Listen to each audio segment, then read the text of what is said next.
Hello दोस्तों, आज का दिन आपके लिए बहुत बहुत खुशियाँ लाए। मेरी शुभकामनाएं आपके साथ हैं। चलो आज की बातें करते हैं। आज हम बातें करेंगे नारी चरित्र की। हमारे ग्रंथों में, हमारे शास्त्रों में नारी को कई कैटेगरीज में बांटा गया है, जैसे मोहिनी, कामिनी, पद्मिनी, शाकिनी, डाकिनी। तो ये मोहिनी, कामिनी, पद्मिनी, ये कौन स्त्रियाँ होती हैं? ये वो स्त्रियाँ होती हैं जिनके संस्कार बहुत अच्छे होते हैं, जो अपने घर को मंदिर बनाती हैं, सबकी इज्जत करती हैं, सबका मान सम्मान करती हैं, बड़ों का आदर करती हैं, बच्चों को प्यार करती हैं, जिनके हाथ में इतना स्वाद होता है कि अगर वो सिंपल सा खाना भी बनाएं तो वो भी अमृत तुल्य होता है। पद्मिनी वो स्त्रियाँ होती हैं जिनके कदम जहाँ भी पड़े लक्ष्मी की बरसात होती है, लक्ष्मी की बारिश होती है, घर में सुख संपन्नता आती है। और शाकिनी डाकिनी कौन होती हैं? शाकिनी डाकिनी वो स्त्रियां होती हैं जिनके चेहरे पे एक कुटिल मुस्कान होती है, जिनकी आंखों में कातिलाना अंदाज होता है, जो किसी को दुख देकर बहुत खुश होती हैं और अपने लालच के लिए वो किसी भी हद तक जा सकती हैं। अगर उनके दोनों कुल का भी नाश हो जाए उनको फर्क नहीं पड़ता, उनको सिर्फ अपने आप से फर्क पड़ता है। अपने दुख, अपने कष्ट वो समझती हैं, बाकी वो किसी के नहीं समझती। वो अपने लालच में इतनी अंधी हो जाती हैं, उन्हें भला बुरा कुछ नज़र नहीं आता। ना वो अपने बच्चों को संस्कार देती हैं। जब खुद ही संस्कारी नहीं है तो बच्चों को संस्कार क्या देंगे? अब कैकई को देखिए, सुपर्णखा को देखिए, मंथरा को देखिए। कैकई ने लालच के वशीभूत होकर अपने पूरे वंश का नाश किया, अपना पूरा कुटुंब खराब कर दिया। सुपर्णखा ने घमंड में अंधी होकर अपने पूरे घर का विनाश किया। तो आप समझ सकते हैं, आजकल के ज़माने में बहुत से लोग ऐसे हैं जो दहेज लेकर शादियां करते हैं, बहुत मोटा मोटा दहेज मांगते हैं और दुनिया भर के गाड़ियां और कैश सब मांगते हैं। पर कुछ लोग ऐसे भी हैं जो घर में सिर्फ दुल्हन लाना चाहते हैं, बहू लाना चाहते हैं, जिससे उनका कुल बढ़े, जिससे उसके घर में खुशियाँ आएँ। तो उन लोगों को क्या मिलता है?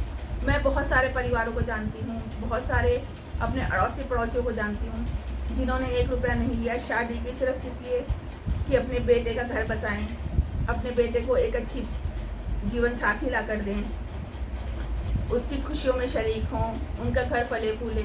और मिला क्या कि महीने 2 महीने बाद ही घर का सर्वनाश शुरू हो गया। माँ बाप की बेइज्जती शुरू हो गई। माँ बाप का सम्मान तो बहुत दूर की बात है, आत्मसम्मान को ठेस लगने लगी। मेरे पड़ोस में एक आंटी हैं, उन्होंने अभी शादी की थी अपने बेटे की 4-5 साल पहले। उनके पोते पोती हैं, वो दिन रात उन पोते पोते को खिलाती हैं, नहलाती हैं, धुलाती हैं, घर का काम करती हैं।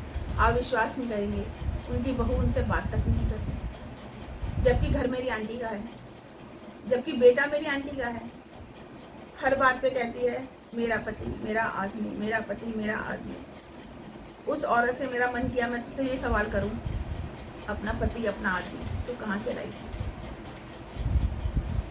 जिस औरत ने तेरा पति और तेरा आदमी पैदा किया, उस औरत के लिए तेरे मन में कोई मान सम्मान नहीं है, कोई जगह नहीं है। बिना उस औरत के तुझे पति कैसे मिलता? और वो बेटा जिसको पाल पोस कर माँ ने बड़ा किया, वो बेटा भी आज अपनी माँ को फूटी आंखों नहीं सुहाती, उसकी माँ उसको सुहाती नहीं। क्यों नहीं सुहाती? उसका रीज़न क्या है? माँ ने क्या ले लिया? उसको माँ ने वो सब कुछ दिलाया जो वो चाहता था। मेरी आंटी से रात बात हुई, मैंने आंटी से बोला, आंटी आप परेशान ना हो, बिल्कुल भी दुखी ना हो। जब तक आप जीवित हैं, आप अपना पैसा और जो कुछ भी आपके पास है अपनी मुट्ठी में रखें।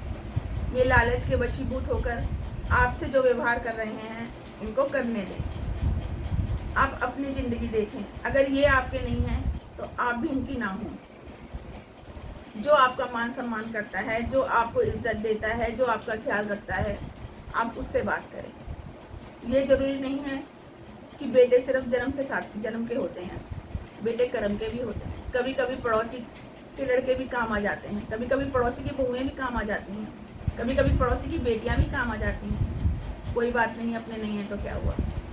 और ऐसे अपनों के लिए तो मैं ये चाहूँगी कि ऐसे अपनों से तो बिल्कुल रिश्ता नाता ख़त्म कर दें। क्योंकि जिस औलाद ने, जिस बच्चे ने आपका दिल तोड़ दिया हो, आपको किसी लायक ना छोड़ा हो, इस उम्र में आपको दिन रात रुलाया हो, तो वो आपका बच्चा है ही नहीं, वो आपका था ही नहीं। आपने उसको 9 महीने पेट में रखा, आपकी ड्यूटी थी। आपने उसका पाला, वो भी आपकी ड्यूटी थी। अब आप रिटायर हो जाएं अपनी ड्यूटी से, छोड़ें उस ड्यूटी को, ख़त्म कर दें, पेंशन की उम्मीद ही ना रखें, ना मांगे उससे भी, उस भगवान पे भरोसा किया है। मेरे पापा कहते थे कि जब दांत नहीं तब दूध दिया, जब दांत दिए तो खाने को देगा। काहे को सोच करे मेरे मन बावले, दुनिया को दिया है तुझे भी देगा। तो वो भगवान सबको देता है, किसी को भूखे पेट नहीं सुलाता। तो उस आंटी से मिलने के बाद रात मैंने कविता लिखी, वो कविता मैं आपको सुनाना चाहूँगी। मन से मेरी कविता को सुने, और मैं अपनी सारी माताओं बहनों से कहूँगी, हिम्मत बांध के रखें, अपने आप को टूटने ना दें, हौसला रखें, इतनी कमज़ोर ना पड़ें, मोह माया में ना जकड़ी रहें, उस मोह माया को छोड़ दें, उस मोह माया को त्याग दें। अपनी जो ज़िंदगी बची है थोड़ी सी, उसे इंजॉय करें। आपके अंदर बहुत सारे शौक पड़ रहे होंगे जो आपने दाब के रखे होंगे।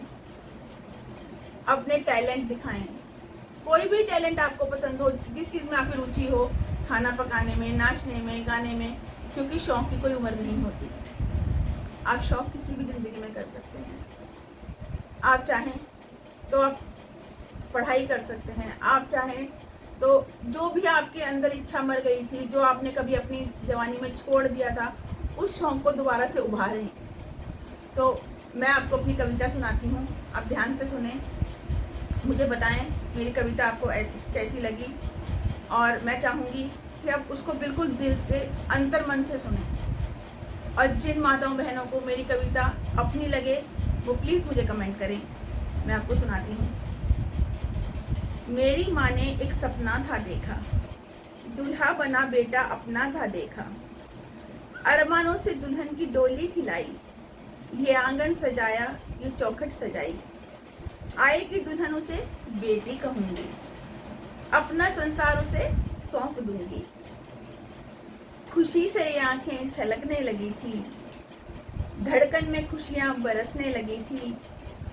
मगर नींद टूटी तो मंजर अलग था, बिखरा हुआ घर, सूना आंगन अलग था। जो आई थी डोली में दुल्हन बनी थी, वही आज सबकी दुश्मन बनी थी। घर को था तोड़ा, तोड़ा था सपना, बेटा भी छीना जो था माँ का अपना।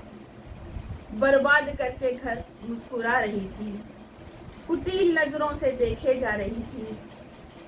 माँ का दिल रोया और बोला ये हाय, तुझे तेरा बेटा भी ये दिन दिखाए। तो मैं आप सबसे प्रार्थना करूँगी, खुश रहें, हिम्मत बांध के रखें और कभी अपनी हिम्मत ना टूटने दें। और जो लोग लालच के वशीभूत आपका अपमान कर रहे हैं, उनको उनके हाल पे छोड़ दें। Karma will come back. और इसी के साथ मैं आपसे अलविदा लेती हूँ। नमस्ते। और आपका कोई भी सवाल हो मैं जवाब दूंगी, आपकी कोई भी समस्या हो मैं उसको सुलझाने की कोशिश करूँगी। क्योंकि जिस इंसान ने ज़िंदगी प्रैक्टिकली जी होती है, उसे सब समस्याओं का समाधान पता होता है।